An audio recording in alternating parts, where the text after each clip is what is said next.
Hello friends, welcome to back our YouTube educational channel. ये है आपका हिंदी का चैप्टर नंबर 10 सीखो कविता का वर्कबुक पार्ट 1।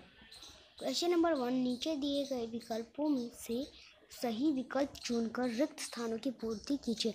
यहाँ पे हमें जो विकल्प दिए गए यानी MCQ ही समझ लीजिए, हमें रिक्त स्थानों की पूर्ति कीजिए।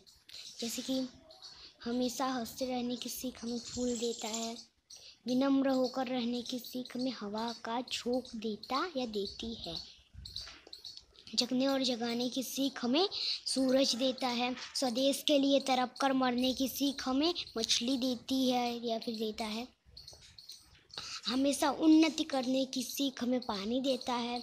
क्वेश्चन नंबर 2, सही वाक्यांश चुनकर विधानों को पूर्ण कीजिए। जैसे हवा के झोंके कहते हैं कि कोमल भाव बहाते रहो, दूध तथा पानी कहते हैं कि मिलो और मिलाते रहो, लता और पेड़ कहते हैं कि सबको गले लगाओ, जलधारा कहते हैं कि जीवन पथ में आगे बढ़ो, दीपक कहते हैं कि अंधेरा हरते रहो, पृथ्वी कहती है कि सच्ची सेवा करो।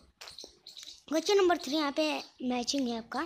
जैसे पुल तो फिर नंबर 1 हंसते रहना, जलधारा तो फिर जीवन पथ में आगे बढ़ना, मछली तो स्वदेश के लिए तड़प कर मरना, पृथ्वी तो फिर प्राणी की सच्ची सेवा करना, और धुआं तो फिर हरदम उन्नति करना।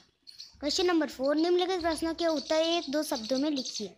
तो हमेशा गाते रहने की सीख कौन देता है? फूलों। अपनी शक्ति के अनुसार अंधेरा कौन हरता है? दीपक।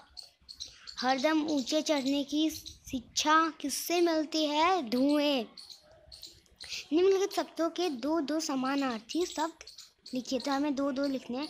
जैसे पानी का जल, नीर, फूल का पुष्प, थर्ड सूरज का रवि भास्कर, फोर्थ भौरा का भौरा मधुकर, फिफ्थ पृथ्वी का धरा अवनी, 6 वायु का पवन हवा। क्वेश्चन नंबर 6, कोष्टक में से उचित शब्द चुनकर रिक्त स्थानों की पूर्ति कीजिए। जैसे फूलों से नित हंसना सीखो, भौरों से नित गाना सीख, हवा के झोंकों से लो कोमल भाव बहाना, लता और पेड़ों से सीखो सबको गले लगाना, मछली से सीखो स्वदेश के लिए तड़प कर मरना, पतझड़ के पेड़ों से सीखो दुख में धीरज रखना, पृथ्वी से सीखो प्राणी की सच्ची सेवा करना। क्वेश्चन नंबर 7, निम्नलिखित प्रश्नों के उत्तर एक एक वाक्य में लिखिए। जैसे लता और पेड़ों से हमें क्या सीख मिलती है? तो लता और पेड़ों से हमें गले लगाने की सीख मिलती है।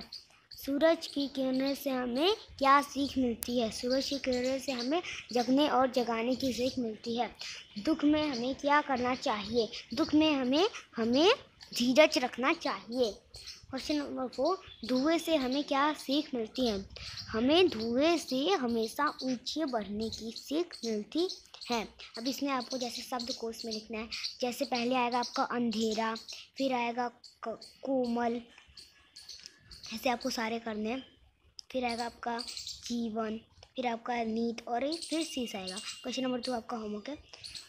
और इसी के साथ आपका पार्ट 1 खत्म होता है। अगर आपको हमारा वीडियो अच्छा लगा तो